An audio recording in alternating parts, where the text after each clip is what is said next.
రైతుల పట్ల బీజేపీ కాంగ్రెస్ పార్టీలు కపటప్రేమ ప్రదర్శిస్తున్నాయని బీజేపీ పాలిత రాష్ట్రాలలో తెలంగాణ రాష్ట్ర తరహా సంక్షేమ పథకాలు ఎక్కడా లేవని కరీంనగర్ జిల్లా బీఆర్ఎస్ నాయకులు అన్నారు.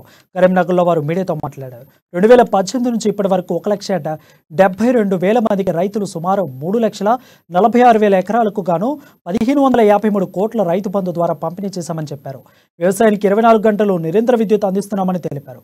తెలంగాణ రాష్ట్ర ప్రభుత్వం ఏర్పాటయ్యాక ఉమ్మడి కరీంనగర్ జిల్లా వ్యాప్తంగా దాదాపు 3,80,000 మంది రైతులకు గాను 1,640 కోట్ల రూపాయలు రుణమాఫీ చేసిన ఘనత సీఎం కేసీఆర్ దని కొనియాడారు.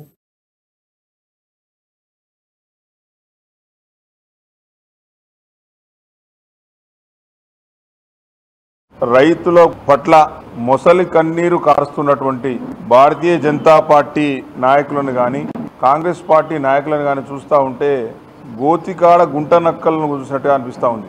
ఎందుకంటే ఏ రోజు కూడా కాంగ్రెస్ పార్టీ 10 సంవత్సరాలు 2004 నుంచి 2014 వరకు పరిపాలన చేసినప్పుడు కానీ మరి ఇప్పుడు బీజేపీ దాదాపుగా 12-13 రాష్ట్రాల్లో సొంతంగా మిగతా 6 రాష్ట్రాల్లో మిత్రులతోటి మరి రాష్ట్రాల్లో అధికారంలో ఉన్నారు. ఎక్కడ కూడా రైతుల పట్ల రైతాంగం పట్ల తెలంగాణ రాష్ట్రంలో గౌరవ ముఖ్యమంత్రి కేసీఆర్ గారి నాయకత్వంలో తీసుకున్నటువంటి రైతు సంక్షేమ కార్యక్రమాలు ఉన్నాయా అని నేను సవాల్ చేస్తూ ఉన్నాను. కరీంనగర్ జిల్లాకు సంబంధించి మరి బండి సంజయ్ గారు కానివ్వండి, మరి వారి పార్టీ నాయకులు కానివ్వండి, అదేవిధంగా కాంగ్రెస్ పార్టీ నాయకులు కానివ్వండి, మీరు గుండెల మీద చేసుకొని చెప్పాలి. ఈరోజు నాడు కేంద్రంలో అధికారంలో ఉన్నప్పుడు నేడు కేంద్రంలో అధికారంలో ఉన్న బీజేపీ